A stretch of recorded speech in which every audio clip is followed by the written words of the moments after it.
Assalamualaikum warahmatullahi wabarakatuh. Saya Dila Safitri Saragi, NIM 210205068. Saya di sini akan menerangkan tentang sistem pernafasan. Di video belajar kali ini kita akan membahas tentang anatomi dan fisiologi sistem pernafasan. Pernapasan atau respirasi adalah suatu proses pengambilan udara yang mengandung oksigen, pengeluaran karbon dioksida atau CO2 ke lingkungan. Oksigen yang dibutuhkan untuk proses respirasi sel ini berasal dari atmosfer atau udara bebas yang kita hirup, yang menyediakan kandungan oksigen sebanyak 21% dari seluruh gas yang ada. Nah, manusia membutuhkan suplai oksigen secara terus-menerus untuk proses respirasi sel dan membuang kelebihan karbon dioksida sebagai limbah beracun produk dari proses tersebut.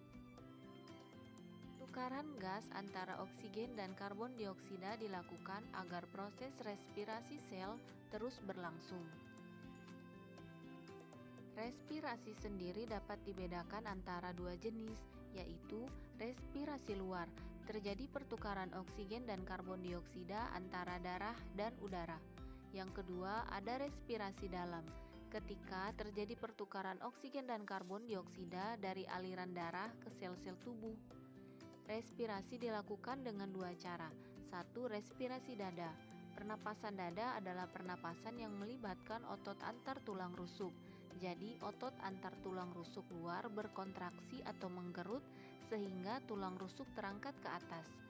Rongga dada akan membesar yang mengakibatkan tekanan udara dalam dada menjadi lebih rendah sehingga udara masuk ke dalam paru-paru. Kedua, respirasi perut. Pernapasan perut merupakan pernapasan yang mekanismenya melibatkan aktivitas otot-otot diafragma yang membatasi rongga perut dan rongga dada. Otot diafragma pada perut mengalami kontraksi, kemudian diafragma mendatar, sehingga volume rongga dada menjadi besar yang mengakibatkan tekanan udara pada dada mengecil, sehingga udara masuk ke paru-paru. Alat-alat atau organ-organ yang digunakan dalam proses pernapasan yang pertama, kafum nasalis atau rongga hidung, faring atau tenggorokan, laring atau pangkal tenggorokan, trakea atau batang tenggorokan, bronkus atau cabang batang tenggorokan, paru-paru atau pulmo, dan di dalam paru-paru terdapat alveoli dan pleura atau selaput pembungkus paru-paru. Mari kita bahas bersama. Kafum nasalis. Hidung adalah organ indera penciuman. Ujung saraf menstimulasi bau di udara, kemudian impuls saraf dihantar oleh saraf olfaktorius ke otak sehingga sensasi bau akan dipersepsikan. Dalam selaput lendir terdapat banyak kelenjar minyak dan kelenjar keringat. Juga terdapat konka yang mempunyai banyak kapiler darah yang berfungsi menghangatkan udara yang masuk. Udara yang dihirup akan membawa zat kimia seperti aroma. Udara tersebut disaring oleh bulu hidung. Kemudian zat kimia di udara akan melebur bersama dengan lendir di dalam rongga hidung dan udara akan disaring, dihangatkan, dan dilembabkan oleh sel epitel yang memiliki lapisan mukus sekresi sel goblet dan kelenjar mukosa. Lalu gerakan silia akan mendorong lapisan mukus ke posterior di dalam rongga hidung dan ke superior saluran pernapasan bagian bawah menuju faring. Kemudian sel olfaktorius yang peka terhadap rangsangan bau berbentuk uap dan gas membawa informasi menuju otak sehingga aroma yang tercium akan terdeteksi. Selanjutnya ada faring. Faring adalah pipa berotot yang berjalan dari dasar tengkorak sampai persambungannya dengan esofagus pada ketinggian tulang rawan krikoid. Faring merupakan percabangan dua saluran yang menghubungkan orofaring dan nasofaring. Faring sendiri memiliki panjang 12-14 cm dan memanjang dari dasar tengkorak hingga vertebra cervicalis ke-6. Udara yang telah sampai ke faring telah diatur kelembapannya sehingga hampir bebas dari debu dan suhu udara mendekati suhu tubuh.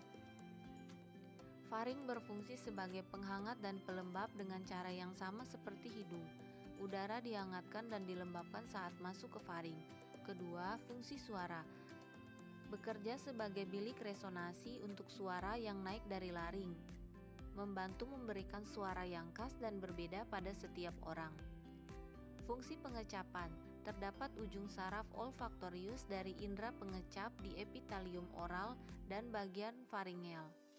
Fungsi pendengaran, saluran auditori memanjang dari nasofaring pada tiap telinga tengah, kemudian udara masuk ke telinga tengah.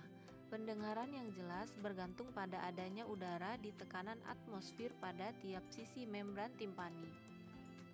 Fungsi perlindungan, jaringan limfatik faring dan tonsil laring menghasilkan antibodi dalam berproses terhadap antigen, misalnya mikroba. Kemudian ada laring. Laring adalah organ yang berongga yang terletak antara faring dan trakea. Dindingnya dibentuk oleh tulang rawan tiroid dan krikoid. Laring berfungsi untuk membentuk suara dan menutup trakea pada saat menelan. Ada dua lipatan mukosa, yaitu pita suara palsu dan pita suara. Celah di antara pita suara disebut rima glotis. Di bagian laring terdapat beberapa organ, yaitu epiglotis, adalah katup tulang rawan untuk menutup laring ketika proses menelan makanan. Saat bernafas, epiglotis terbuka, tapi pada saat menelan, epiglotis menutup laring. Jika bernafas melalui mulut, udara yang masuk ke paru-paru tidak dapat disaring, dilembabkan, dan dihangatkan. Kedua, ada pita suara. Terdapat pita suara yang dapat ditegakkan dan dikendurkan, sehingga lebar sela-sela antara pita-pita tersebut berubah-ubah sewaktu bernafas dan berbicara. Selanjutnya kita bahas trakea. Trakea tersusun atas 16-20 cincin tulang rawan. Celah di antaranya dilapisi oleh jaringan ikat fibroelastik. Trakea terdiri atas 3 lapisan jaringan, yaitu lapisan luar yang terdiri dari jaringan elastik dan fibrosa yang membungkus kartilago. Lapisan tengah terdiri atas kartilago dan pipa otot polos yang membungkus trakea dalam susunan helik. Trakea berfungsi untuk mengirim udara ke paru-paru, menyaring benda asing dengan sel goblet dalam trakea, memproduksi lendir untuk menahan benda asing, bakteri dan virus agar tidak masuk ke dalam paru-paru. Membantu fungsi pencernaan, tulang rawan yang berbentuk cincin memungkinkan trakea lebih mudah untuk menelan makanan. Membantu batuk, trakea akan berkontraksi untuk mempersempit lumen agar udara mengalir lebih cepat saat keluar sehingga lendir dan partikel debu lebih mudah dikeluarkan. Berikutnya bronkus. Bronkus merupakan percabangan trakea. Setiap bronkus primer bercabang 9-12 kali dengan diameter yang semakin kecil. Cabang utama trakea disebut bronki primer atau bronki utama. Bronki primer bercabang lagi menjadi bronki lobar, bronki segmental, bronki subsegmental. Struktur bronkus primer mirip dengan trakea, hanya cincin berupa lempeng tulang rawan tidak teratur. Struktur mendasar dari paru-paru adalah percabangan bronkial yang selanjutnya secara berurutan adalah bronki, bronchiolus, bronchiolus terminalis, bronchiolus respiratorik, ductus alveolar, dan alveoli.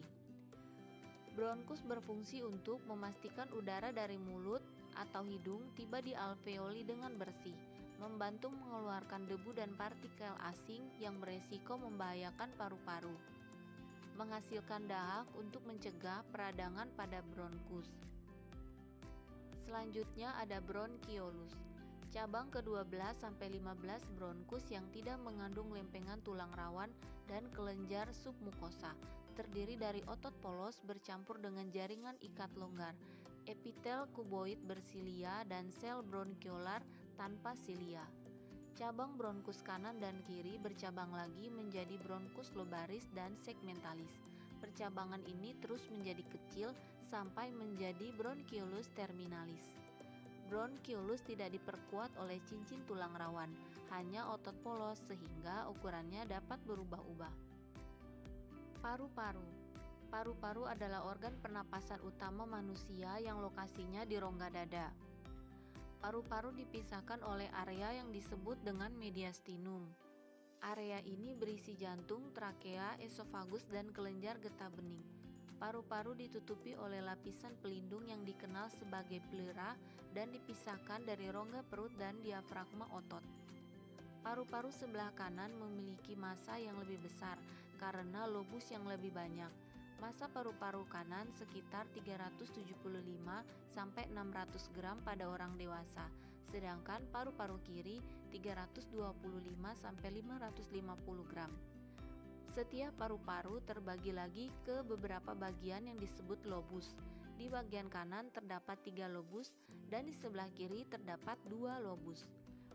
Paru kanan di bagian atas terdapat lobus superior, di bagian tengah lobus medium, dan yang paling bawah lobus inferior. Sedangkan di bagian kiri hanya terdapat 2 bagian lobus, yaitu lobus superior dan inferior. Setiap lobus dipisahkan oleh struktur yang disebut visura. Selanjutnya alveoli. Alveoli ini bentuknya bulat poligonal, berdinding sangat tipis pada bronchioli terminalis dengan jumlah sekitar 200-500 juta. Sel epitel alveoli terdiri dari sel alveolar gepeng. Jumlahnya hanya 10% menempati 95% alveolar paru. Kedua, ada sel alveolar besar. Jumlahnya 12% menempati 5% alveolar. Alveoli berfungsi sebagai tempat oksigen dan karbon dioksida saling bertukar.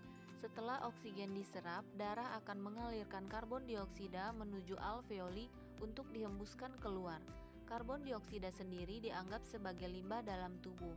Pertukaran antara oksigen dan karbon dioksida terjadi pada dinding alveoli dan kapiler. Berikutnya ada pleura, membran serosa pembungkus paru. Jaringan tipis ini mengandung serat elastin, fibroblast, dan kolagen. Bagian pleura yang melekat pada paru disebut pleura visceral, dan yang melekat pada dinding toraks disebut pleura parietal. Di antara kedua pleura terdapat cairan pleura dengan jumlah sekitar 10 mili yang berfungsi sebagai pelumas agar memungkinkan pergerakan dan pengembangan paru secara bebas tanpa ada gesekan dengan dinding dada. Pleura mengandung banyak kapiler dan pembuluh limfe. Pleura berfungsi untuk membantu mengoptimalkan fungsi paru-paru saat bernafas, sebagai kantong tempat paru-paru menukar oksigen dari udara dengan karbon dioksida yang ada di darah.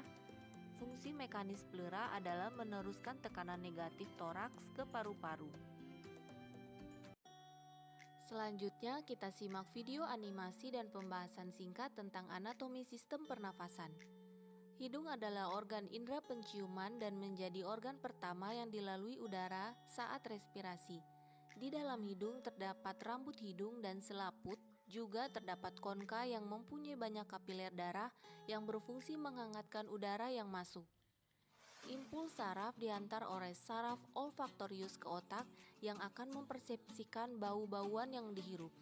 Hidung berfungsi untuk menyaring udara oleh bulu-bulu hidung, penghangat udara oleh mukosa, dan penyaring debu oleh rambut hidung.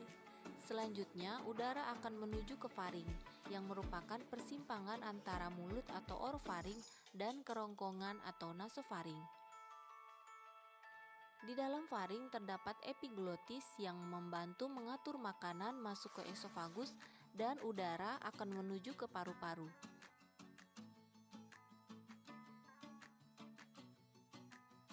Selanjutnya udara masuk ke laring. Di dalam laring ada getaran udara pada pita suara yang menyebabkan suara pada setiap orang berbeda. Selama pernafasan, pita suara sedikit terpisah sehingga udara dapat keluar masuk.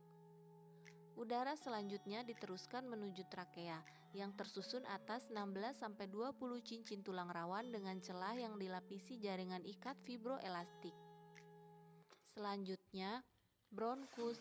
Setiap bronkus bercabang 9-12 kali dengan diameter yang semakin kecil, yang selanjutnya bercabang lagi menjadi bronki, bronchiolus, bronchiolus terminalis, bronchiolus respiratory, ductus alveolar, dan alveoli. Alveoli sebagai tempat pertukaran oksigen dan karbon dioksida saling bertukar di dinding alveoli dan kapiler. Oke, demikianlah video belajar kita kali ini. Di video berikutnya akan dibahas tentang fisiologi pernapasan. Ini adalah sumber referensi dari materi yang disampaikan.